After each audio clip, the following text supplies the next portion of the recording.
So the first con of doing a non-STEM degree abroad is a lack of community. Nikita, tell people why that's important.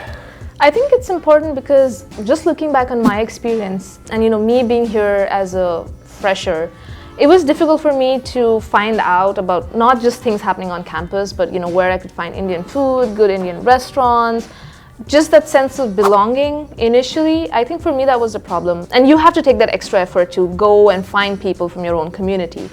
Like non-STEM degrees typically don't have international students. Do not have international students. So you're more with American students, so you're kind of lacking your home community, right? Home community, yep. And not just that, like the goals that your peers and your classmates may have in a non-STEM degree might not be the same as your goals. So for example, you want to go for a career fair, but you're not getting that information because you don't have friends who are getting informed that there's a career fair happening. So for me, I was trying to look for roles in technical writing, but my department did not have these career fairs happening specifically for our department. So I had to have friends in Jindal School of Management to actually find out that there was a career fair happening.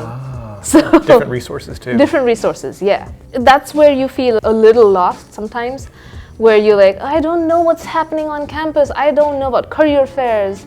And then, I don't have people to hang out with where I can talk my mother tongue or just, have this common cultural understanding. Some people might find that a little bit difficult. So on the flip side, the first pro of a non-STEM degree is the unique exposure. What does that mean? Sometimes you would, as a person, you do not want to step out of your comfort zone to experience something different. So I think for me, not having a community or a sense of community was good, because it pushed me to go out and explore, make new friends, understand their perspectives, engage culturally with other people, understand their perspectives. So for me, I think that's also a pro, that you're not, because if you want a sense of community that's stopping you from going out and getting to know people in the United States, people from other cultures, people from maybe other countries. What's the point of coming abroad to study? And you're sort of thrown into that situation where you have to interact with your classmates.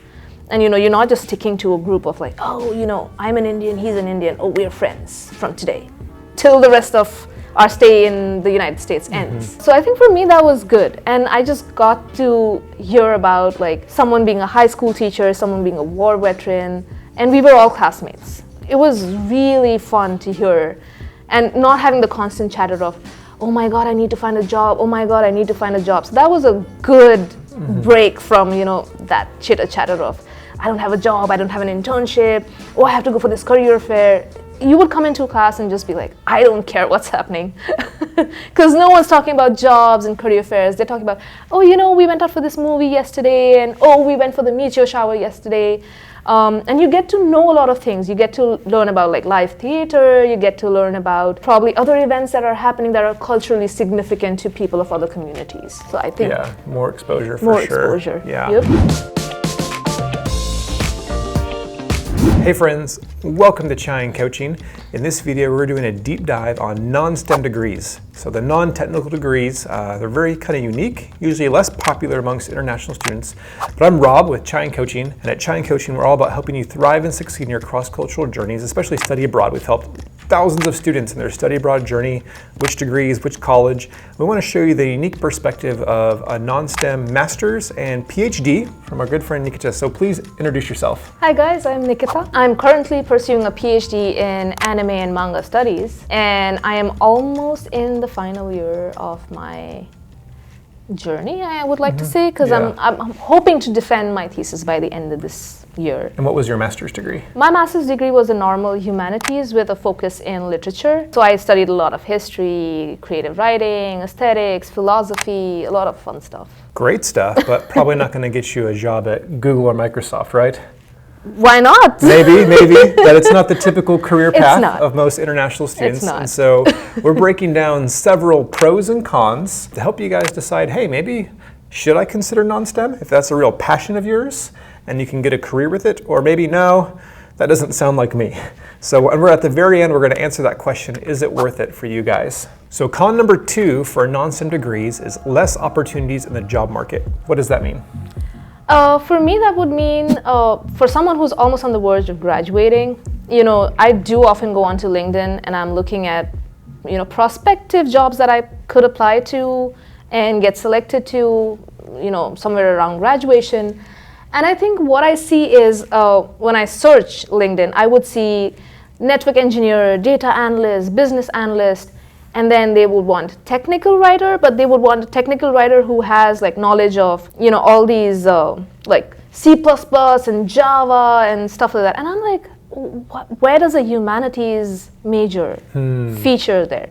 Because, you put writer at the end of a title, and you say, okay, your degree in English is preferred, but then you also want them to have all these other soft skills. Like, how does that play out? And then, even for those few roles, you would have a lot of competition in terms of people who've been in the industry for, say, 7+ years, 5+ years, with maybe lower qualifications. They might be a bachelor's in English, but they have, hands-on job experience of like being a technical writer with someone. Also, they don't have the restrictions of, being a visa holder who needs a sponsorship to continue working in the United States. So I think your pocket of, especially if you want to go into corporate, which is your Google, Microsoft, whatever, Meta, I think you're a small fish in a very large sea. So you're basically going to have to struggle and work really hard to kind of get your foot in the door in massive companies like that. Yeah. I mean, there are a lot of opportunities in America for non-technical, non-STEM degrees.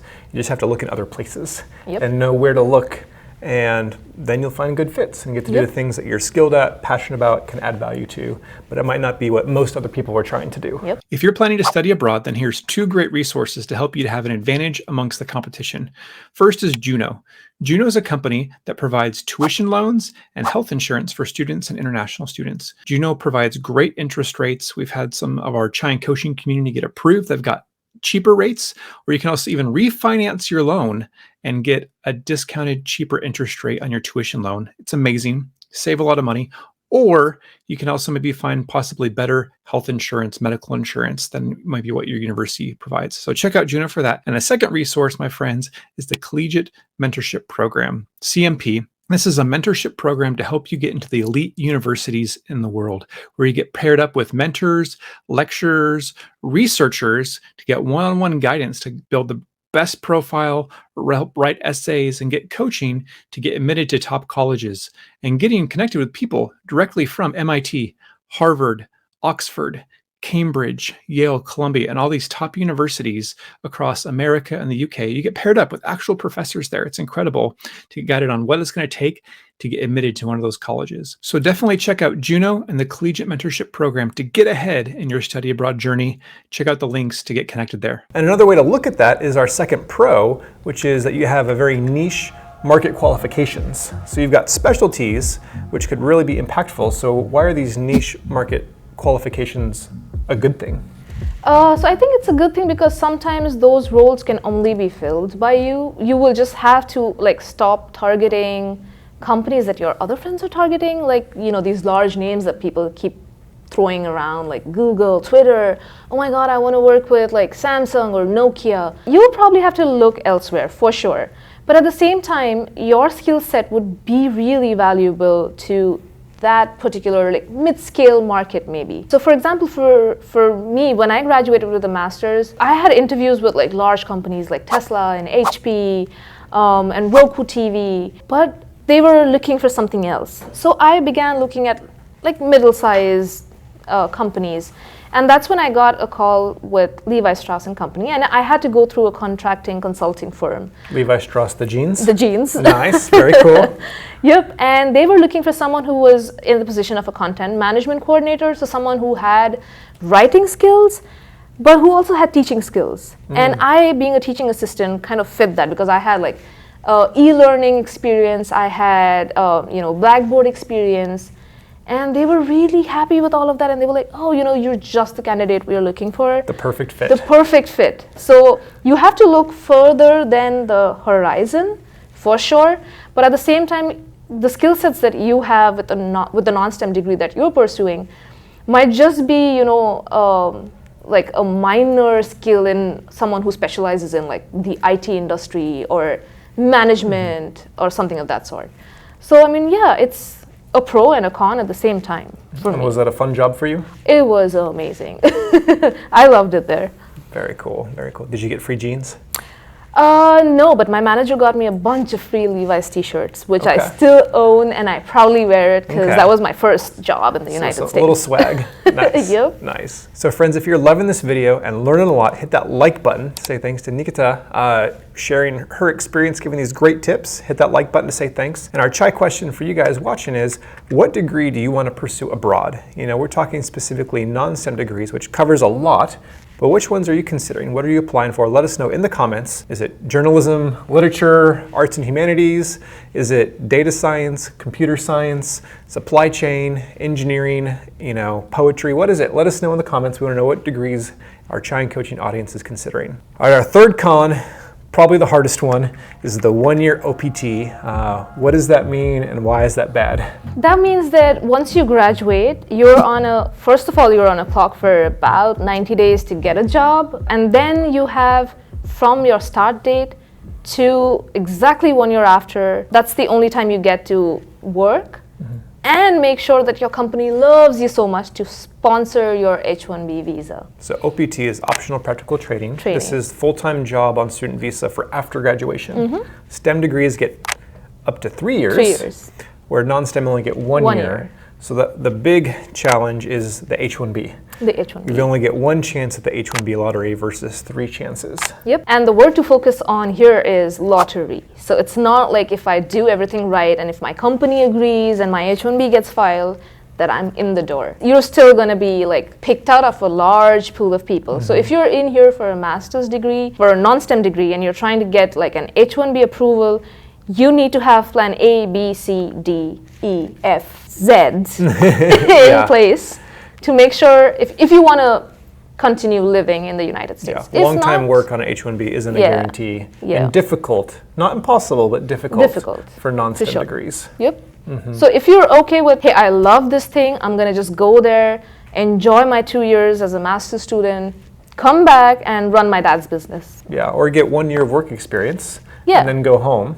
Yeah, and start something of my own. Then, you know, that's the perfect thing for you. But if you're wanting to get a job here and get like a prolonged exposure, you have to have your other plans in places. So the third pro, which is pretty awesome, especially if you're doing a non-STEM PhD, is the EB-1 visa and a fast track to a green card. So tell them about this cool opportunity. So I think it's really cool because in a PhD program, you're literally putting in your sweat, blood, tears, brain, heart and soul, everything you're putting into that degree. And at the end, it is rewarding. So if you make some decisions right during the course of your PhD, for example, if you join an honors society, which I did, and if you participate in conferences, you know, you go out there and try to publish your papers. With all of that, you do qualify to self-file or self-petition an EB-1A. I believe, I am not sure, don't take me on my word for that. That sounds right. Yeah, it's EB-1A. You can self-petition and you can be on the fast track program for a green card, which allows you to work in the United States, irrespective of whether